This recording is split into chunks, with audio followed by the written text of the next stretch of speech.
both you and Mario at the same time on the 19th? Just make sure you have two TVs in your household. If not, then have one on the TV, have one on your phone. Whatever you got to do, just don't miss our fights. Great advice there from 210 Bam, who is ready to fight Saturday night at the Star in Frisco, while Mario Barrios will take on the Pac-Man in Las Vegas. Good evening, everybody, and welcome live to this Tuesday night edition of KSAT Sports Now. The Spurs Summer League squad showed a lot of fight in Las Vegas last night, and it was Riley Minix who delivered the knockout punch to keep the Spurs undefeated in Las Vegas. If you missed the Spurs game from Las Vegas last night, you missed a really good contest. The Spurs top draft pick Dylan Harper tied the game at 86 with only 4 seconds left in regulation. Then in overtime, Riley Minix made the go-ahead game winner with the game tied at 91. He only had 1.9 seconds to shoot from the corner, and he was good. The Spurs won 93-91, improving to 3-0 in the Las Vegas Summer League. We drew up a play. I was saying it on the court. First look was for Carter for a lob. Second look for Dylan coming off a pin down. And I told Harrison before the play, I was like, if it's too crowded, nothing's open, find me in the corner, I'll get open. And it was a little crowded, nothing was open, and he found me, and I put a shot up, and it went in. So. When was the last game winner you had? Last game winner, probably my early years in my NAI. It's been a while, but. Nah, it's good. It was fun to be a part of that, and just the enjoyment that this team has had throughout this journey. It's been a blessing to be a part of. All right, here's the Spurs schedule for the Las Vegas Summer League. They will take on the Hornets Thursday night at 6 at the Thomas and Mack Center. Now, the Spurs will have at least one more game after that to play, and possibly 2, but the schedule is not yet complete for Vegas. As soon as the next Spurs game comes out after the Hornets matchup, we'll make sure to tell you.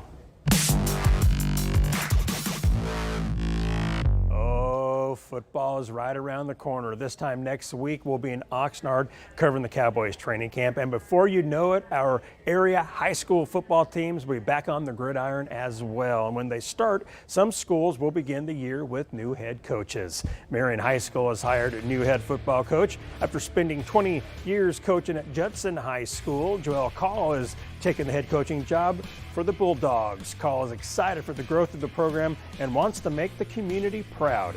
KSAT Sports photog Mark Mendez and summer intern Sarah Bergen caught up with Coach Call earlier today. It's been awesome. Our community, that's what I was telling you guys, that's what fired me up about this place, is just the community involvement, a superintendent, school board, principal, our parents, our kids, man, everybody's on board. And be able to be in a one-horse town in a community like this has been exciting, man. Everybody's all in to be a Bulldog. From what you've seen so far from the team, what are your expectations? What are you excited for this season? We've just been preaching to our kids that we want to compete. We want to be able to handle the emotions of a game. We want to be able to handle the highs and the lows and just do our best and not worry about anything else. And our kids have responded to every challenge that we've given them, raising expectations, making changes, things that, that they were not accustomed to. They've handled all of it with class and with a competitive spirit, and that's what we want them to do. We want them to handle games the exact same way. The Bulldogs came off a strong season, making it to the second round of the playoffs. Marion will start 2025 with a home game on August 29th at 7 p.m. against Stockdale.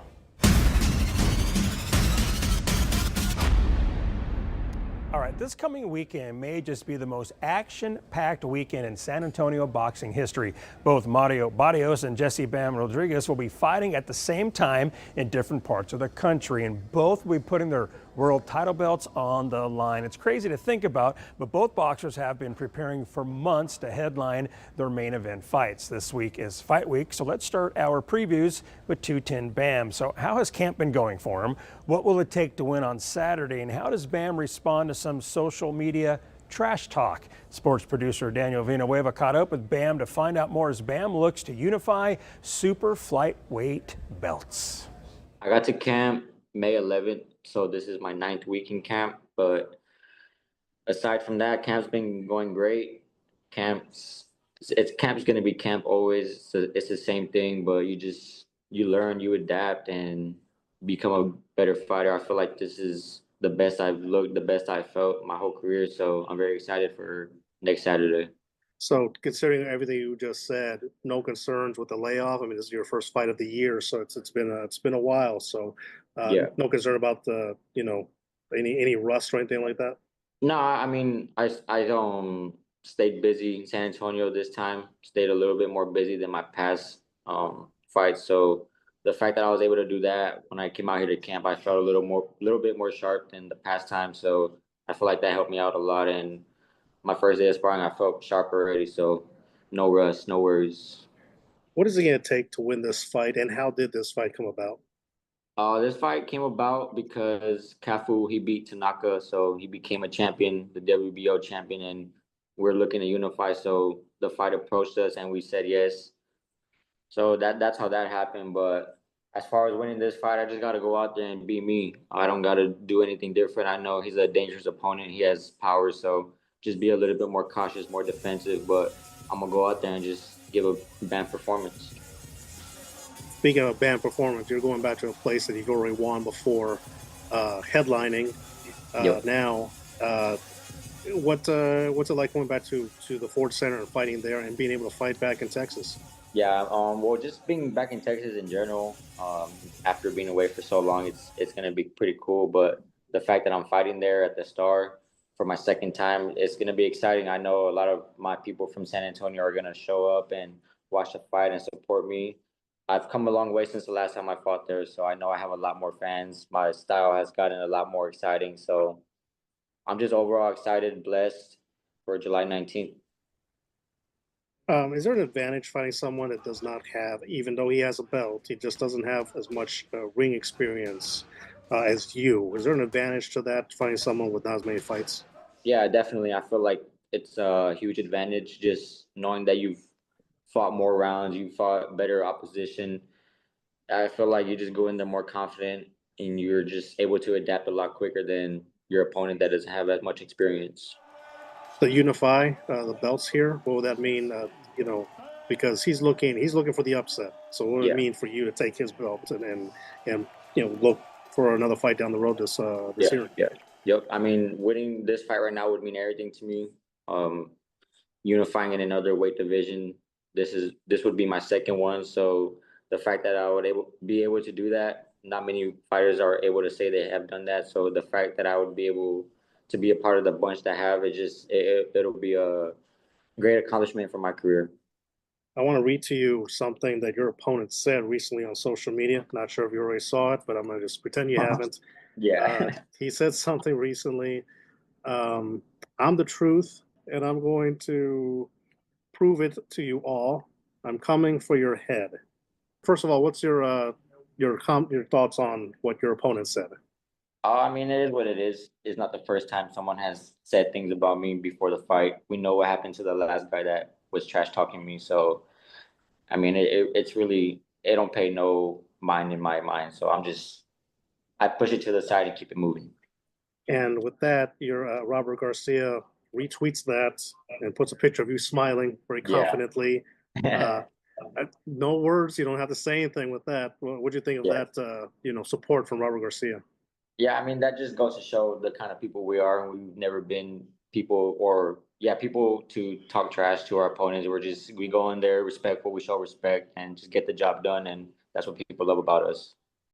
Right after our first break, what does Bam think about fellow San Antonio boxer Mario Barrios fighting Manny Pacquiao? And what's new with his older brother Joshua Franco, who has stepped away from fighting professionally? Part 2 of our interview is next on KSAT Sports Now.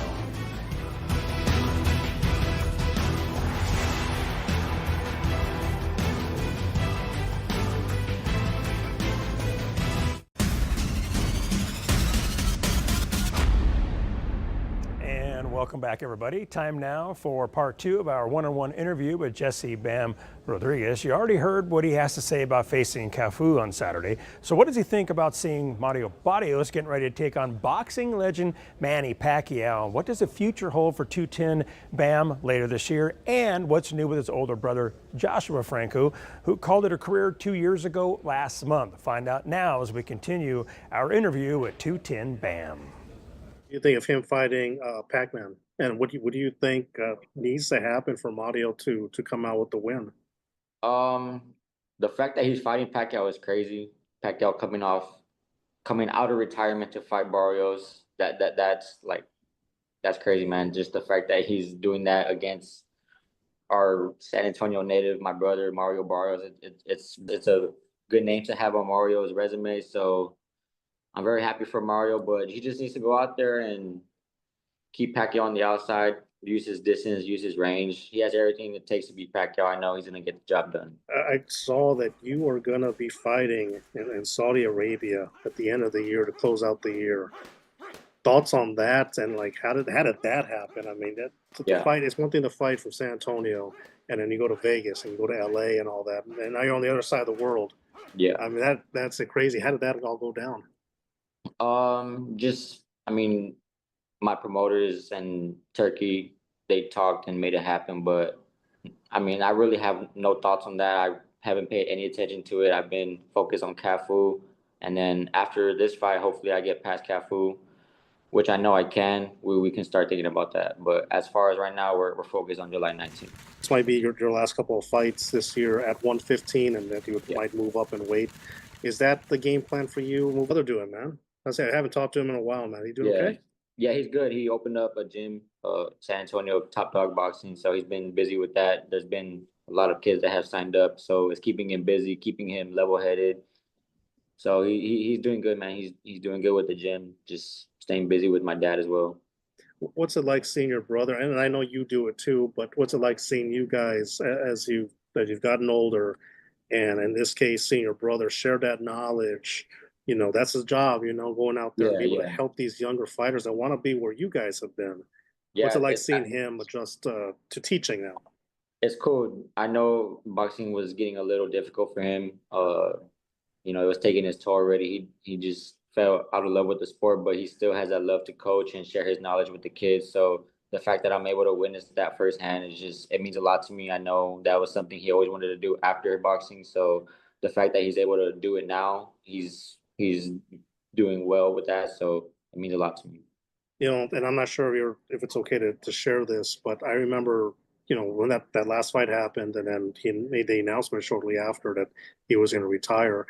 For everybody else, I mean, how did you see that passion, or did you see the changes leading into that last fight, and were you worried at all that, he may, get hurt if he wasn't 100% committed to the sport anymore? Yeah, no, we all knew, my family, Robert, we all knew that it was gonna be his last fight, so I knew he was gonna go out there and give it his all. I really wasn't worried about him getting hurt. I knew he had what it take to go out there and give a great fight, which he did. So the fact that he was able to leave the sport on his terms, it just goes to show that, he did his part and he did what he had to do. Did. After break number 2, we'll conclude our interview with 210 Bam. What does he think about fighting at the exact same time as Mario Barrios? Inside the Ring, live on KSAT Sports Now, continues after the break.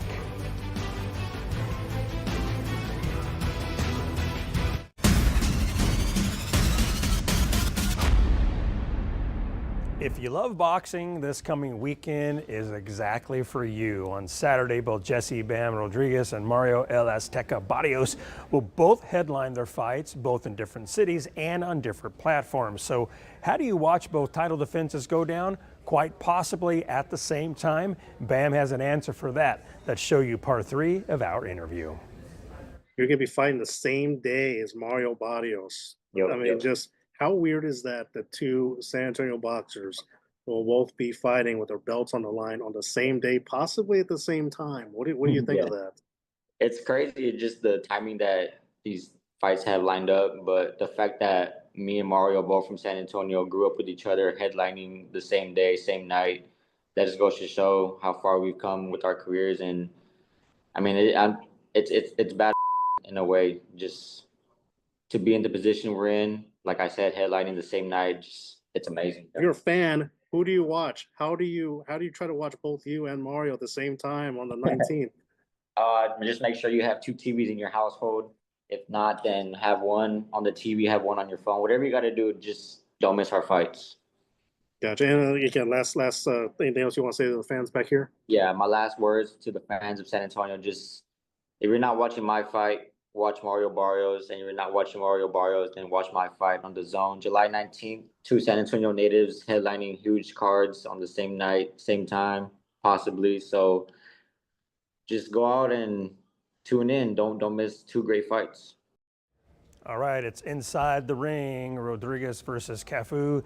That is Saturday at the Ford Center at the Star in Frisco for the WBC and WBO World Super Flyweight titles, live on DAZN. Bam is 21-0 with 14 knockouts. Fumalela Truth Cafu is 11-0 and has 3 draws. He has won 11 of his fights with 8 knockouts. Neither boxer has fought this year. Before we wrap things up, we'll preview our next stream. So keep it right here on KSAT Sports Now. We'll be right back.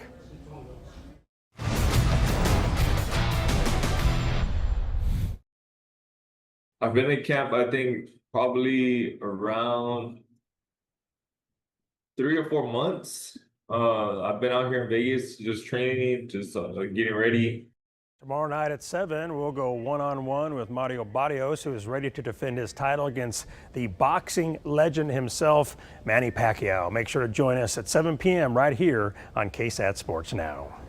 Those 2 years, I kind of feel like I got a lot of respect from the team, and now being more of a vocal leader, they know that it's coming from a place of love.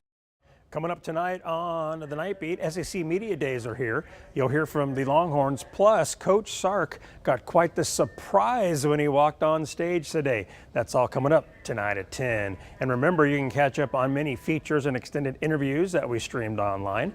Just go to the sports section on KSAT.com and look for the KSAT Sports Now page. We post videos and articles Monday through Friday, so make sure to check it out to catch up on the best local sports coverage in San Antonio. And that's going to do it for this edition of KSAT Sports Now. But before we go, The Athletic released an article on the NFL's underrated and overrated teams in 2025. And staff writer Mike Jones says the Cowboys are underrated, noting that a healthy Dak Prescott, along with receiving targets George Pickens, CeeDee Lamb, Jalen Tolbert, and tight end Jake Ferguson, will be tough to stop. We shall see. Have a good night, everybody, and we'll see you again tomorrow night at 7 for KSAT Sports Now.